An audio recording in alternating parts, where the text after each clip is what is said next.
에게 이 세상에서 제일 좋은 냄새가 어떤 냄새냐 이렇게 물으면 그분들이 대답했던 말이 있었는데요.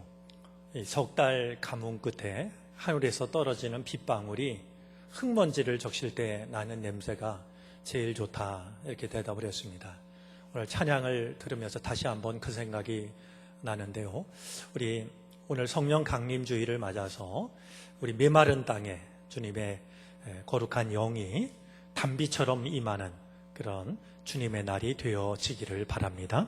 오늘도 귀한 찬양 준비하신 임마누엘 찬양대 감사를 드립니다. 이 날이 더워지고 이렇게 점심을 먹고 나면 우리한테 찾아오는 증세가 있습니다. 그렇죠? 우리 실없는 인사지만 우리 서로 졸음을 깨울 겸 좀 정신이 퍼뜩 들 겸 옆에 사람하고 우리 한번 이렇게 인사하겠습니다. 제가 가르쳐드린 인사인데요. 옆에 사람 바라보면서 저를 따라서 하겠습니다. 아름다운 것이 죄라면 당신은 사형감입니다.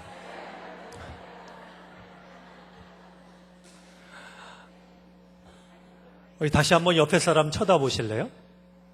사람으로 보이십니까? 혹시 서로 보이는 사람 없으세요?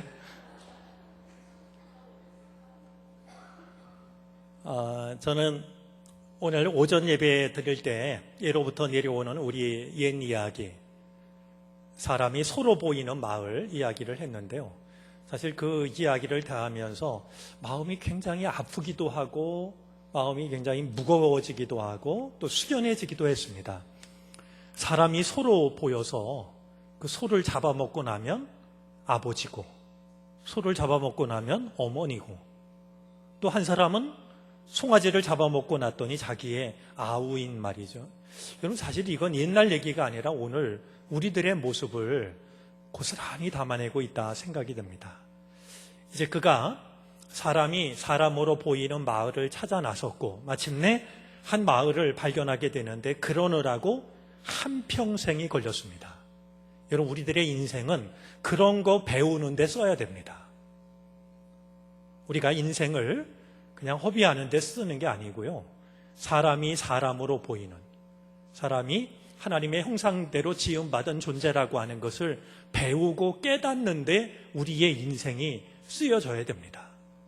자, 그가 한 마을에 도착을 했더니 사람이 사람으로 보이는 마을이었습니다. 어떻게 이런 마을이 다 있냐라고 묻자 그 마을의 한 노인이 대답하기를 사실은 우리 마을도 예전에는 사람이 서로 보여서 잡아먹었다. 근데 무얼 먹고 나서? 파를 먹고 나서 그런 일이 사라졌다. 파 많이 드셔서 눈이 밝아지면 좋을 텐데요. 여기서 말하는 파라고 하는 건 두 가지 새길 수 있는 뜻이 있습니다. 여러분 사람이 사람으로 보이게 하는데 필요한 것은요. 어떤 불로장생의 약초가 아니었습니다. 파가 얼마나 흔합니까? 사실 사람이 사람으로 보이는 데는요. 특별한 게 필요한 게 아니라 상식이 필요합니다. 우리 교인들에게 참 부족한 것 중에 하나가 상식입니다. 이상하죠? 이렇게 얘기하면 이상할 겁니다. 그런데 상식보다 훨씬 더 높은 믿음을 갖고 있다는 것 때문에 비상식적이 될 때가 참 많습니다. 파가 사람들의 눈을 밝혀서 사람을 사람으로 보게 했다라고 하는 것은 우리들의 눈을 밝힐 수 있는 게 대단하고 특별한 데 있는 게 아니라 상식적인 곳에 있다라고 말이죠. 우리가 상식을 회복하면 사람이 사람으로 보입니다. 또 하나 빠뜨릴 수 없는 게 오전에 말씀을 드렸지만 파를 처음으로 먹으면 얼마나 눈이 맵습니까? 그래서 눈물을 흘리게 되는데요. 우리가 뜨거운 눈물을 흘리면 눈물 어린 눈으로 바라보면 사람이 사람으로 보인다. 이제 그 점도 우리가 놓치지 말아야 될 부분이다 생각이 듭니다. 마침 오늘 성령 강림주의를 맞아서 우리를 살리시고 우리를 변화시킬 수 있는 것이 거룩한 영이라고 하는 말씀을 나눴는데요. 오셔서 우리의 모든 장벽을 허물어 주시고 또 베드로를 변화시키셨던 것처럼 우리를 우리의 본질을, 우리의 일부, 우리의 겉모습 이거 아니고요. 우리의 본질을 변화시키셔서 우리를 통해서 주님께로 돌아오는 사람의 수가 날마다 더하는 이런 놀라운 일들이 나타날 수 있게 되기를 바랍니다. 자, 오늘 우리가 나누려고 하는 말씀은 그 유명한 14만 4천 명입니다. 아마 여러분들 이 14만 4천 명에 대한 이야기를 참 많이 들으셨을 겁니다. 그리고 오늘날에도 이 14만 4천 명을 가지고서 잘못된 신앙을 가지고 있는 이들이 믿는 자들을 미혹합니다. 어떤 이들은요, 어떤 종파에서는, 어떤 이단에서는요, 당신은 이 14만 4천 명에 지금 속해 있지 않기 때문에 최선을 다해야 여기에 다시 들어갈 수 있다라고 이렇게 이야기를 합니다. 그러면 계시록을 잘 모르는 이들이 그 말을 철석같이 믿고 말이죠. 내가 구원받은 자 14만 4천 명에 어떻게 해서든지 들어가려고요. 그냥 신앙으로 볼 때에 동의하기 힘든, 납득하기 힘든 일들까지 이렇게 행하고 있는 이런 일들이 버젓이 일어나고 있습니다.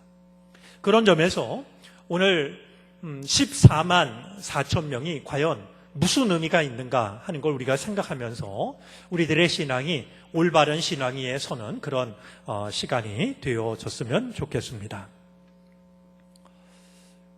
오늘 말씀을 나누기 전에 먼저 좀 하고 싶은 얘기가 있습니다. 여러분, 종교 중에는요, 좋은 종교가 있고 나쁜 종교가 있습니다. 지금 말하는 건 기독교와 다른 종교 이런 구분이 아니고요. 좋은 종교, 나쁜 종교가 있어요. 그런데 나쁜 종교는요, 사람들 마음속에 불안함을 심어줍니다. 평안함을 심어주는 게 아니라 불안함을 심어줘요. 두려움을 심어줘요. 내 말 안 들으면, 이거 안 지키면 큰일이 생긴다라고 이야기를 해서 말이죠. 사람을 점점 이렇게 옥죄어가는 말이죠. 그러나 좋은 종교는 오히려 인간의 두려움을 없애줍니다.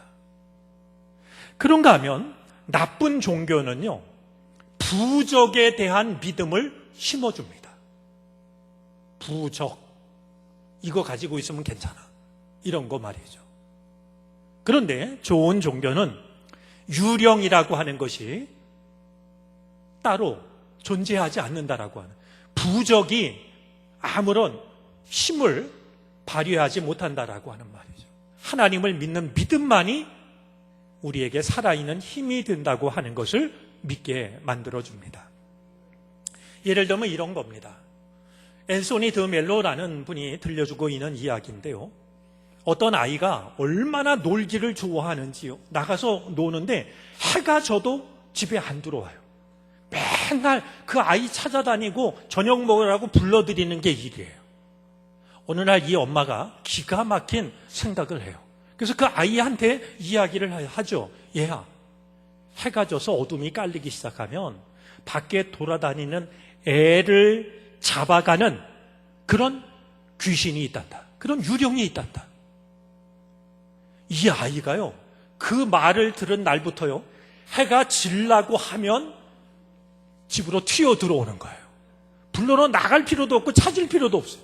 왜냐하면 이 아이는 말이죠, 날이 어두워지면 아이를 잡아가는 유령이 있다니까 얼마나 무서워요.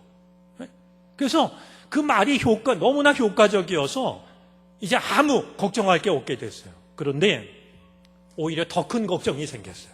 이 아이가요, 나이를 1살, 2살 먹어가는데요, 밤이 되면 밖에 나가지를 못해요.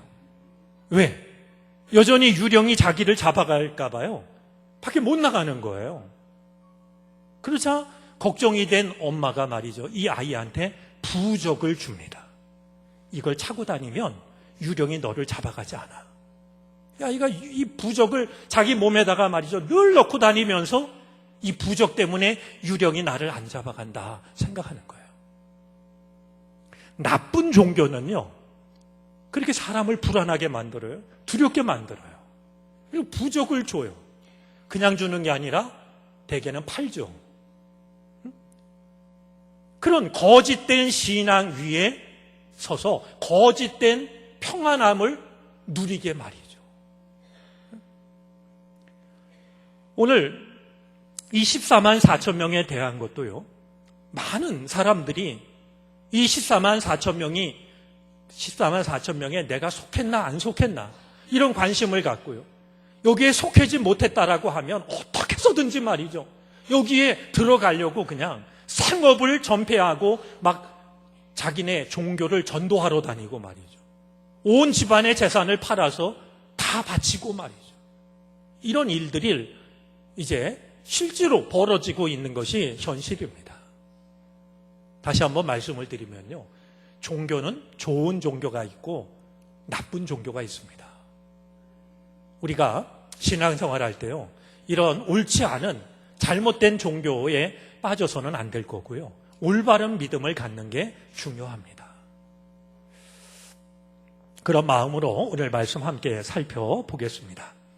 자, 우리가 6장을 통해서요, 이제 봉인 6개가 뜯어지고 있는 것을, 떼는 것을 우리가 배웠습니다. 그런데 7번째 봉인은 요한계시록을 보면요, 자, 6장에서 6번째 봉인이 떼어졌으니까 마지막 7번째 봉인은 성경을 읽는 사람으로서는 7장에 들어가면 7번째 봉인이 떼어지겠구나 이렇게 생각을 하기가 쉬운데요, 오히려 7번째 봉인은 7장이 아니라 8장에 가서 떼어집니다.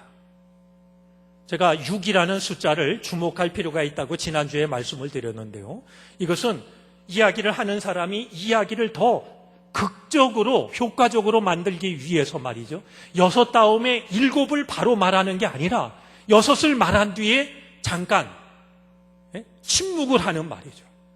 호흡을 멈추고, 그래서 이제 어떤 그 텀을 두고서 7번째를 말함으로 효과를 극대화하는 이런 일이 있는데요, 요한계시록도 지금 이제 마찬가지 모습을 보이고 있는 겁니다. 이제 6장 6번째 인을 뗀 이야기에 이어서 7장에 7번째 인을 떼는 이야기가 나오는 것이 아니라 오히려 이 사이에 7장에는요, 요한이 2가지 환상을 보는 이야기가 첨가가 됩니다. 이것은 6번째 인을 떼는 것과 7번째 인을 떼는 사이에 이 이야기가 들어감으로써 이 인을 떼고 있는, 특별히 7번째 인을 떼는 이 의미가 아주 더 선명해지고 있는 것을 우리는 염두에 둘 필요가 있습니다. 자, 6번째, 이제 봉인을 떼임으로써 하나님에게서 벗어난 그런 세력들에 대해서, 그러니까 흔들리지 않을 것 같은 이 세상의 질서, 세상의 권력, 우리 6번째 인을 떼니까 말이죠, 온 천지가 뒤흔들리는 말이, 뒤틀리는, 그러니까 자신들이 가지고 있는 힘으로 보면 누구도 자신들을 흔들 수 없을 거라고 생각하고 있는 이들에게 온 천지가 뒤흔들리는 모습을 6번째 인을 뗄 때 이제 보여주지 않았습니까? 그런데 이 7장에서는요, 이런 일이 일어날 때에 신실한 그리스도인들을 하나님이 지켜주시는 것을 7장에서 이야기를 하고 있습니다.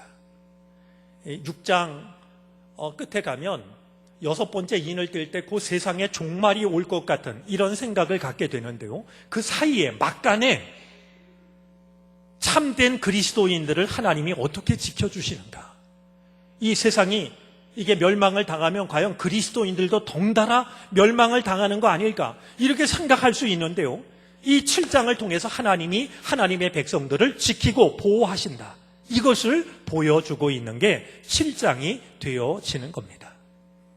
자, 우리 1절 말씀부터 한번 보겠습니다. 이 일 후에 내가 네 천사가 네 땅 모퉁이에 선 것을 보니 그랬습니다.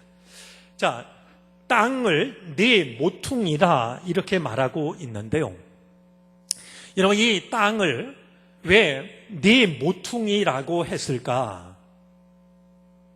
이것을 과학적으로 생각을 하는 것은 우리가 성경을 이해하는데 우리의 이해를 방해합니다. 무슨 얘기냐 하면 이 당시 요한계시록이 쓰여지던 당시의 사람들은요, 이 땅이 말이죠, 이 우주가 그리고 이 지구가 네 귀퉁이로 말이죠, 이 땅이 평평하고 네모꼴을 하고 있다라고 생각을 했어요. 우리 이 지구가 둥글다라고 생각한 것도 이거 정말 그렇게 오래된 일이 아니지 않습니까? 그동안은 이 배를 타고 나가면 어디를 가면 배가 뚝 아래로, 절벽 아래로 떨어질 것처럼 생각을 하는 말이죠. 이런 생각을 가지고 있었기 때문에 지금 네 모퉁이에 네 천사가 서 있다라고 하는 이것은 당시의 우주관을 반영하고 있는 겁니다. 특별히 바벨론 사람들이 이렇게 생각을 했어요. 그러다 보니까 지금 이야기하고 있는 것은 이 세상이 이렇게 네모나게 만들어졌다 생각을 하고 이 네모난 각 귀퉁이에, 모퉁이에 네 천사가 서 있다라고 말을 하고 있는 겁니다. 자, 그런데요, 땅의 사방에 이 네 천사가 네 모퉁이에 서 있는데요, 이 천사가 땅의 사방의 바람을 붙잡아 바람으로 하여금 땅에나 바다에나 각종 나무에 불지 못하게 하더라. 다시 한번 해볼까요? 이제 이 땅이, 이 세계가 이렇게 네모나져 있는데요, 이 구퉁이마다 누가 있어요? 천사가 하나씩, 네 천사가 있어요. 근데 네 천사가 지금 뭘 붙잡고 있어요? 바람을 붙잡고 있는 거예요. 그래서 이 바람이 오늘 말씀대로 하면 땅, 바다, 각종 나무에 불지 못하도록 이 바람을 천사가 붙잡고 있는 거예요. 여러분, 성경에서 말하는 이 바람 중에는요, 특별히 지금 계시록에서 말하고 있는 이 바람은 하나님께서 세상을 심판하실 때 하나님의 도구를 나타내는 말입니다. 우리가 이렇게 생활 속에서 만나는 이런 바람이 아니고요, 하나님께서 세상을 심판하실 때, 특별히 죄인을 하나님께서 심판하실 때 하나님께서 뭘 보내시냐 하면 뜨거운 바람을 보내십니다. 이제 우리 성경에 보면은요, 제가 그래요, 한 두 곳 정도만 찾아보고 싶은데요, 우리 성경에 보면 재미난 표현이 있습니다. 하나님께서 바람을 이렇게 저장소, 창고에 이렇게 모아뒀다가 필요할 때마다 이 바람을 불러내시는 거예요. 하나님께서 이 세상을 다스리시는 그 방법, 모습을 두고 옛 사람들은 하나님이 바람 창고에 바람을 모아두셨다가 필요하면 그 바람을 이제 불게 하시는 거야, 이렇게 생각을 했어요. 우리 한번 두 곳만 찾아보겠습니다. 시편 135편입니다.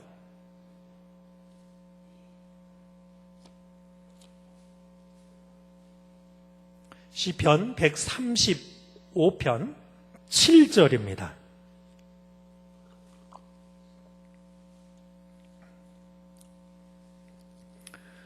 우리 한 목소리로 한번 읽어주시겠습니까?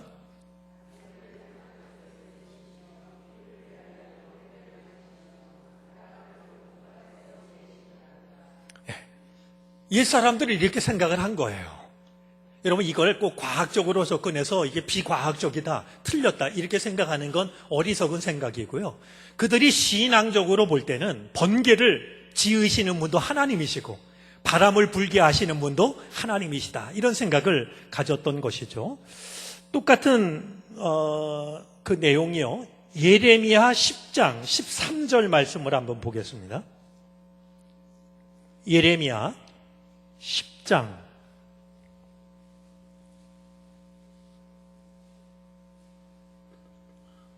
13절이요.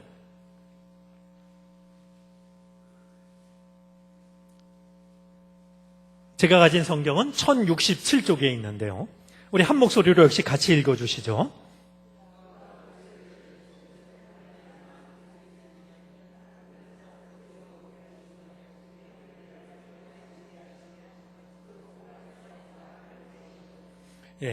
옛사람들의 이해가 참 재미있죠.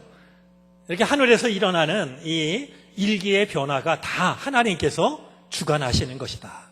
이런 생각을 하는데 특별히 바람을 곳간에 저장해 두셨다가 필요할 때마다 불게 하신다. 이런 이해가 있었습니다. 자, 그런데요. 오늘 이 계시록에서 말하고 있는 이 바람은요. 이제 사막에서 불어오는 뜨거운 열풍을 이제 의미하는데요.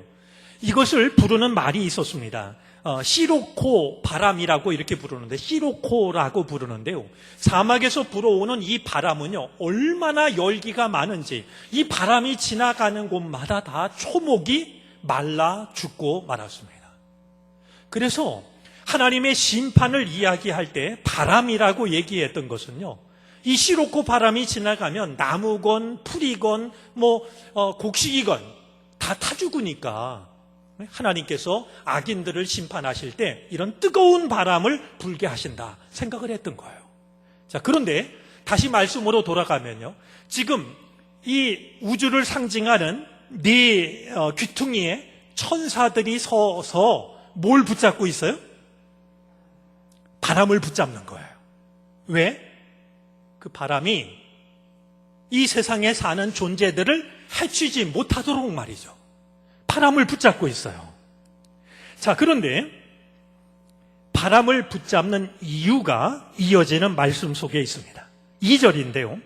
또 봄에 다른 천사가 살아계신 하나님의 인을 가지고, 자, 여기서 인이라는 말은 도장인자입니다.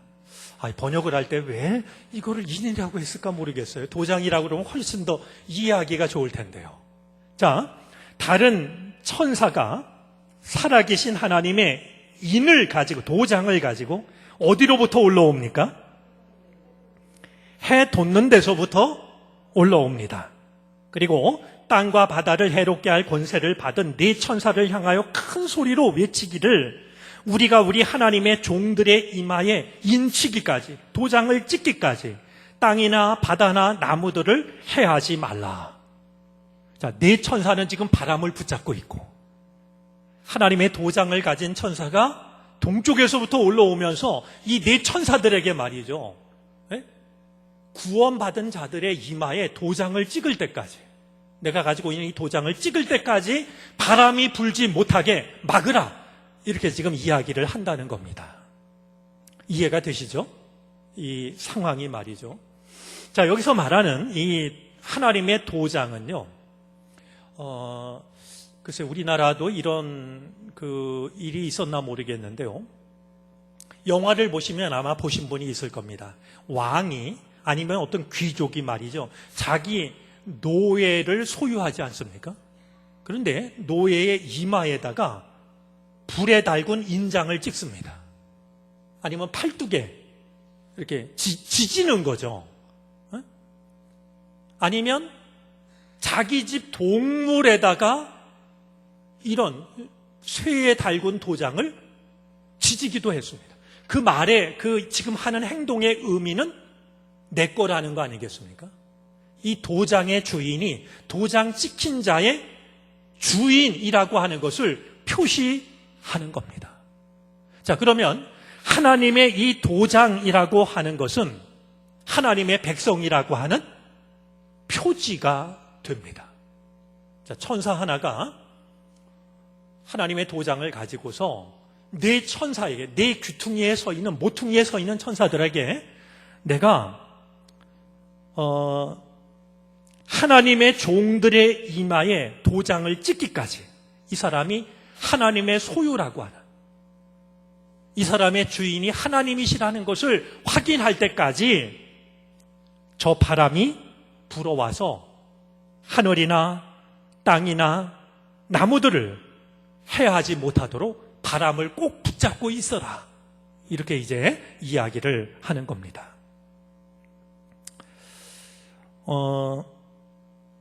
여러분들이, 제가 오늘 찾아보지 않겠습니다. 그런데 한번 집에 가셔서 이렇게 성경 공부하는 김에요, 여러분들 한번 찾아보시기를 바라는 것은 에스겔서 9장입니다. 한번 9장을 찾아보시면 이 도장을 받은 자와 도장을 받지 않은 자의 결과가 어떻게 다른가 하는 것을 볼 수가 있게 될 겁니다. 에스겔 9장입니다. 9장 1절부터 6절까지인데요. 자, 한 가지. 그건 여러분들이 좀 찾아보시기를 바라고요. 초대교회가 생각했던 것 중에 하나가 아주 귀한 생각이 있습니다. 그게 뭐냐 하면요. 세례를 받는 것을 두고서 구원의 인치심을 받는 것으로 생각을 했습니다. 우리가 세례를 받는다. 이건 하나의 그냥 절차가 아니라요. 초대교회 교인들은요. 이 세례를 받는 일을 오늘 말씀대로 하면 하나님의 백성이라고 하는 어떤 표지를 지니는 것. 그렇게 생각을 한 거예요. 참 초대교회 교인들의 이 이해가 귀하다라고 이제 여겨집니다. 자, 탈무드에 전해져 내려오는 이야기에 의하면은요, 재미난 얘기를 하나 하는데요. 의인은 이마에 잉크로 표시를 하고요. 악인은 피로 표시를 하게 한다. 이런 내용이 탈무드에도 나와 있습니다. 한 가지 분명한 사실은 이제 출애굽을 할 때도 이제 유월절 어린 양의 피를 바른 집은 그냥 건너뛰지 않았습니까? 분명히 하나님의 백성이라고 하는 표시를 하나님께서 하고 계시다 하는 것을 우리는 오늘 말씀을 통해서 생각을 할 수 있습니다. 자, 그런데 이 하나님의 도장을 받은 가지고 있는 천사가 어디로부터 올라옵니까? 어느 쪽입니까? 어느 쪽? 네, 해는 어느 쪽에서 돋아요? 동쪽입니다. 자, 여기서 이 하나님의 도장을 가진 천사가 해 돋는 데서부터 나타난다라고 하는 것은 동쪽을 의미하는데요. 해 돋는 데서부터라는 말이 상징하는 게 있습니다. 이것은 하나님의 구원을 상징하고 있는 겁니다. 그러니까 이 천사가 동쪽에서부터 해 돋는 데서부터 나타난다라고 하는 것은 그가 하고자 하는 일이 하나님의 구원과 관련이 있다라고 하는 것을 우리로 하여금 생각을 하게 하는 것이죠. 자, 그런데 여기서 우리가 또 한 가지 이제 생각하고 넘어가야 될 게 있는데요. 지금 이 세상이 큰 심판을 받게 되는 거 아니겠습니까? 그런데요, 하나님께서는요, 받을 자들을 이 환난에서 어디론가 다른 곳으로 옮기시는 게 아니라요, 환난을 이기도록 하십니다. 그러니까 이마에 도장 받는 자들을 이 온 우주가 이제 하나님의 심판 속으로 들어가게 될 때 하나님의 도장이 찍힌 이마에 도장을 받은 자들을 하나님이 그 모든 환난으로부터 어디론가 옮기시는 게 아니라요, 그 환난이 도장 받은 자를 해치지 못하도록 하나님의 백성들을 보호하시는 것, 그게 하나님께서 하시는 일입니다. 여러분, 우리가 가끔 생각 없이 믿음의 고백을 할 때가 있는데요, 그 고백대로 하자면 제일 좋은 건 하나님이 우리를 여기 내버려 두시는 게 아니라 하늘나라로 부르시는 게 가장 놀라운 은혜 아니겠어요? 죄 많은 이 세상에 내버려 두시는 게 아니라 죄 없는 하늘로 부르시는 게, 근데 우리 중에 누가 이런 얘기하면 마음을 다해서 아멘 할 자가 누가 있겠습니까? 많지 않을 겁니다. 하나님께서 원하시는 건요, 우리를 이 세상에서 데려가시는 게 아니라요, 우리가 세상을 이길 수 있는 믿음을 갖기를 원하시는 겁니다. 오늘 인치시는 것도 마찬가지인데요, 이제 큰 환난이 닥쳐올 텐데 도장을 찍으시는 것은 어디 수송선에 태워서 비행기에 따로 태워서 환난이 없는 곳으로 옮기시기 위해서가 아니라 환난이 이 하나님의 백성들을 해치지 못하도록, 이기지 못하도록 말이죠, 지켜주시는 것, 바로 그것이 하나님의 뜻이었습니다. 이 점을 우리가 기억할 필요가 있습니다. 자, 이제 오늘의 결론에 해당하는 도대체 14만 4천 명이 누굴까? 이제 중요한 대목에 왔는데요. 자, 오늘 14만 4천 명을 보니까요, 4절입니다. 내가 인침을 받은 자의 수를 들으니 천사가 하나님의 도장을 갖고 다니면서 구원받을 사람의 이마에 도장을 찍는 거예요. 그런데 구원받을 사람의 수가 몇 명이라고요? 14만 4천 명이에요. 그러면 궁금해지죠. 걱정도 되고요. 그 명부에 내 이름이 들어있을까? 도대체 이 전 세상에, 이 온 우주에 사람이 얼마나 많은데, 하나님을 믿는 사람의 수가 얼마나 많은데, 또 예전에도 그토록 많았고 지금도 많고 앞으로도 많을 텐데 14만 4천 명만 구원을 받는다고 하면 이 경쟁률을 내가 뚫어낼 수 있을까? 그 점을 이제 우리에게 두려움을 심어주는 나쁜 종교에서는 그 점을 공격하는 거예요. 당신 14만 4천 명에 해당이 되냐고 말이죠. 그리고 자기가 마치 명부를 가지고 있는 것처럼 너는 있고 너는 없고 이걸 판단해요. 과연 이 구원받을 사람의 수를 나타내는 하나님의 도장을 받을 이 14만 4천 명은 우리가 어떻게 이해를 해야 하는 것일까? 중요한 일이 아닐 수가 없는데요. 먼저 이 14만 4천 명이라는 이 숫자는요, 이렇게 이해를 하는 게 필요합니다. 물론 남은 자로서 구원받은 수를 말하고 있는 것인데 14만 4천이라는 숫자가 어디서 오냐 하면요, 여러분 한번 수학 누가 잘하십니까? 여기서 수학 잘하시는 분. 저는 하도 셈이 느려가지고. 우리 김두명 장로님 그래도 셈 하실 수 있죠. 네. 자, 14만 4천 명. 제가 한번 문제를 드릴 테니까 맞는지 한번 생각해 보시기 바랍니다. 12 곱하기 12 곱하기 1000 얼마입니까? 네, 아주 계산이 정확하고 빠르신데요. 자, 14만 4천이라는 말은요, 12 곱하기 12 곱하기 1000입니다. 자, 여기서 말하는 12라고 하는 숫자는요, 여러분 우리나라가 아리랑 인공위성을 쏘면서도 1, 2, 3, 5 쏜 다음에 그 다음에 몇 호인지 아세요? 5호입니다. 4호 안 써요. 왜요? 죽을 사자라. 여러분 이 숫자가요, 이게 정말 무서운 겁니다. 우리 동양에서는요, 하늘 10만리, 100만리 이렇게 말하지 않고요, 하늘 9만리입니다. 9라는 숫자가 이미 까마득한 이런 뜻이 있는 거예요.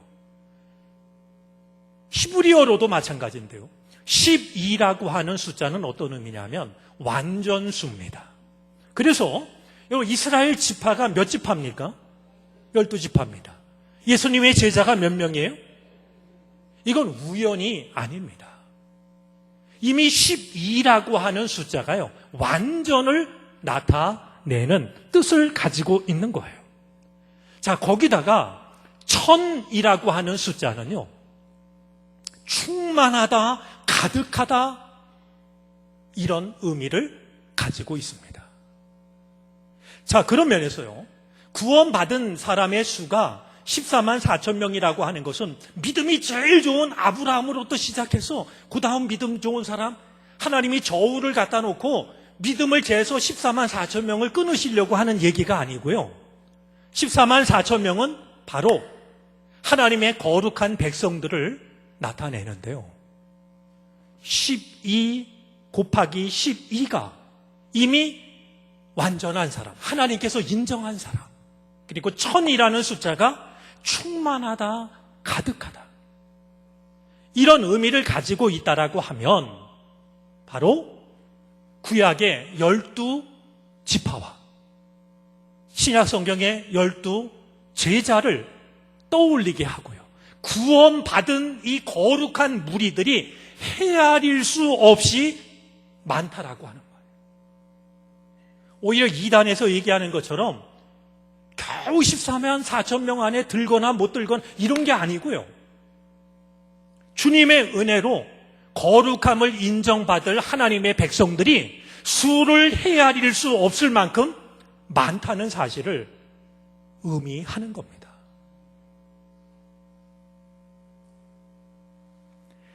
교회를 통해서 하나님께서 인정하실 만한 너는 구원받은 사람이야. 너는 내 백성이야. 인정할 무리가요.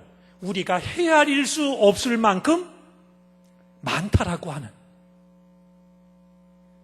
이것이 바로 14만 4천 명이 가지고 있는 참된 의미가 됩니다. 여러분 생각해 보세요. 그들이 하는 말이, 이단이 하는 말이 어불성설인 게요. 만약에 하나님께서 구원받을 자를 14만 4천 명으로 제한했다면 뭔가 하나님이 실패하신 거 아니겠습니까?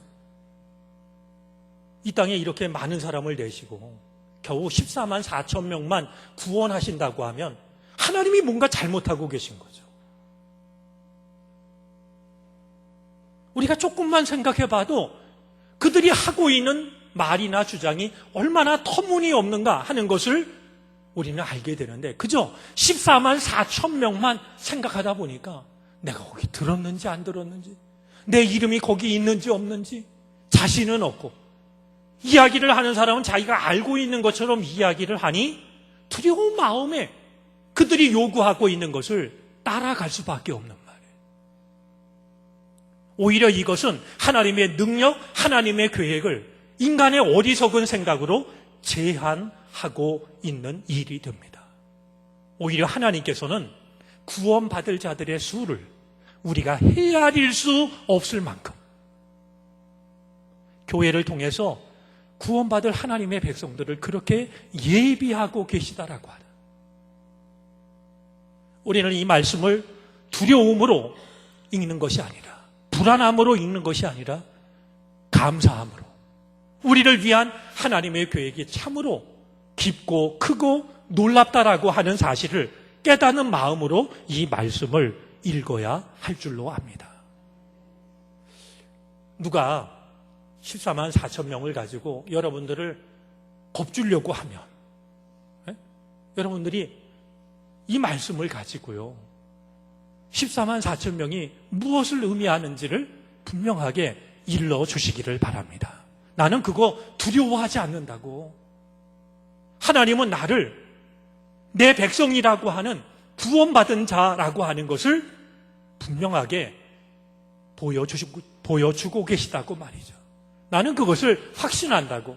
이런 믿음을 가지고 여러분이 담대하게 대할 수 있었으면 좋겠습니다.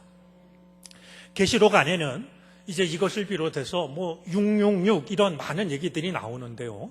이제 앞으로 우리가 읽어 나가면서 이런 우리가 그동안 들어왔던 또 우리를 힘들게 했던 그 말씀의 뜻이 무엇인지를 하나하나 좀 배워나갈 수 있다라고 하면 다른 사람들의 말에 현혹되는 일은 없어질 거라고 여겨집니다.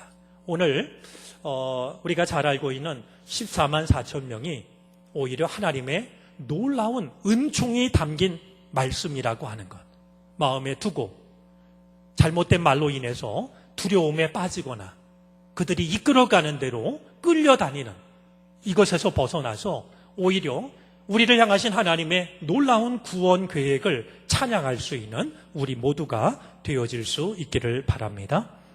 기도드리겠습니다.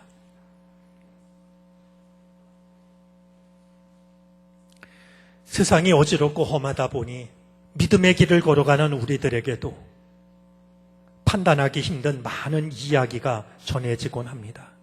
주여 우리에게 분별할 수 있는 믿음을 주시기를 바라고 원합니다. 옳고 그름을 분별하게 하여 주시고 잘못된 것을 따라가는 일이 일어나지 않도록 도와주시옵소서. 하나님의 구원 받은 백성을 우리가 헤아릴 수 없을 만큼 예비하신 주님, 부족하고 연약한 우리를 그렇게 불러주시니 감사를 드립니다. 그 하나님의 계획 안에서 마음껏 기뻐하게 하여 주시고 구원받은 은혜를 감사하며 살아가게 하옵소서. 거룩하신 주 예수 그리스도의 이름으로 기도를 드립니다. 아멘.